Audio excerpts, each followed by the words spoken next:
ce soir, pas pour une fois, c'est ce soir. D'habitude, c'est plutôt en journée, mais bref.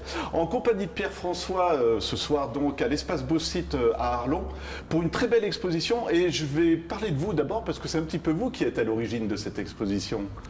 Il faut dire qu'il y a déjà maintenant une bonne dizaine d'années, on avait proposé aux artistes une exposition qui consistait à travailler dans un format très très petit, qui était celui de la carte postale, c'est-à-dire 10,5 x 15.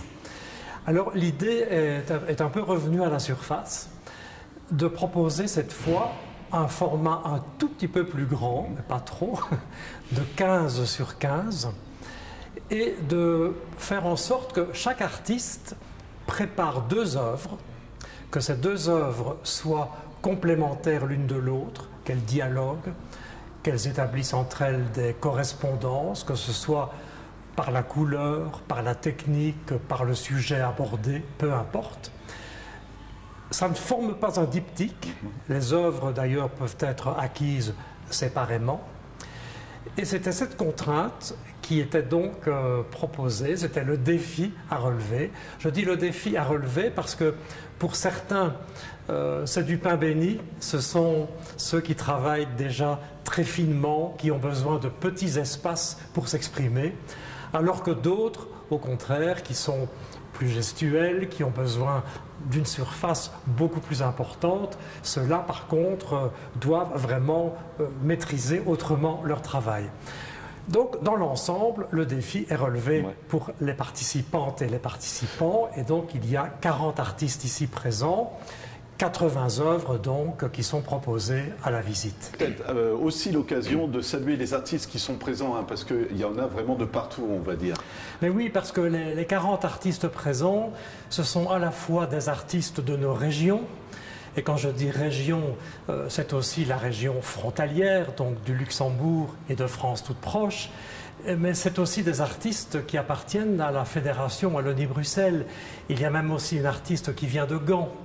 Donc je suis vraiment très content parce qu'ils répondent aux invitations qui sont lancées, ils font confiance à nos projets et en même temps cela traduit un esprit d'ouverture que l'on a toujours souhaité développer ici à l'espace Beau-Site depuis le tout début que la galerie existe. Et je pense que vous, en tant que galerie, c'est aussi rendre le public curieux, du coup, de leur faire montrer d'autres artistes que ceux qu'on peut connaître. Exactement. Or, c'est précisément ce ressort même de la curiosité qu'on souhaite toujours entretenir. Et en même temps, cette participation-là donne d'autant plus d'envergure aussi au projet que nous souhaitons mener. Voilà, je sais que c'est beaucoup de travail, mais ce serait une expérience à renouveler dans quelques années, vous pensez? Mais bien sûr. Alors je reviens à cette notion de défi parce que je trouve ça assez passionnant pour un artiste de lui imposer quelque part un point de départ, justement. Vous en avez parlé, mais comment ils ont réagi en général? Pain béni, mais pour d'autres, ils ont dû se dire « Ah, là, il nous piège quand même, Pierre, non ?» Oui, un petit peu, oui. C'est-à-dire que je me disais bien que chacun allait pouvoir répondre à la contrainte. Bon, certains me disent d'emblée que la contrainte est très libératrice. Par contre, d'autres vont vraiment se battre avec leur petite surface pour parvenir à un résultat. Et c'était notamment de la part des peintres que je recevais ce genre d'écho, parce que je les connais dans des réalisations évidemment beaucoup plus imposantes, qui ont dû vraiment se contraindre à travailler en petit, parce que le geste ne le permettait pas aussi facilement, notamment. Liberté de sujet, par contre, vous avez été agréablement surpris, j'imagine, mais il y a vraiment de tout, hein. Ça peut être des paysages, ça peut être la ville, ça peut être abstrait. Vraiment, je trouve ça assez génial, quoi. Il fallait se dire qu'avec autant de propositions, forcément, les résultats qu'on allait pouvoir réunir ici étaient particulièrement éclectiques. C'est vrai que les sujets sont d'inspiration végétale, paysagère de temps en temps. Le portrait est également traité.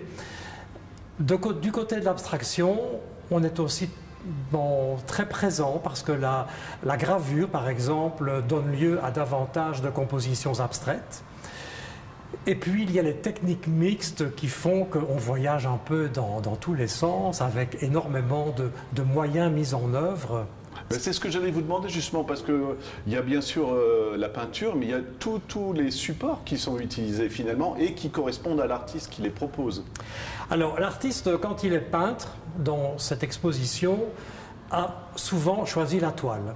Donc la petite toile qu'il a découpée pour pouvoir exécuter son travail. Il y a la toile de coton, par exemple, pour une impression, mais il y a aussi le support carton. Il y a certains papiers forts qui sont également utilisés par le peintre. Par contre, évidemment, dès qu'on aborde les arts graphiques, on est davantage dans toute une variété de papiers. Oui, et on parle presque de sculpture aussi, où je vous laisse parler de Nicola Venzi, quoi, tout simplement. Ben, c'est-à-dire que certains me disaient, est-ce que l'on peut aborder le 15-15 en 3D?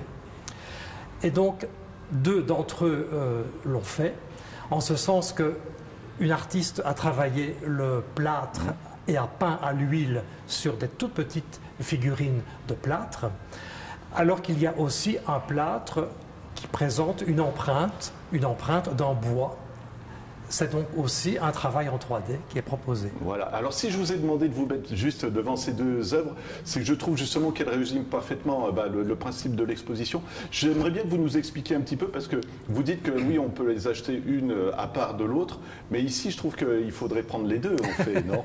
Dites-nous un petit peu pour quelles raisons. C'est vrai qu'il y a des œuvres qui se complètent tellement bien qu'elles forment un tout. Il y a d'ailleurs une artiste dans l'exposition qui m'a dit, moi je ne les vends pas séparément, je veux absolument qu'elles restent groupées. C'est vraiment le binôme.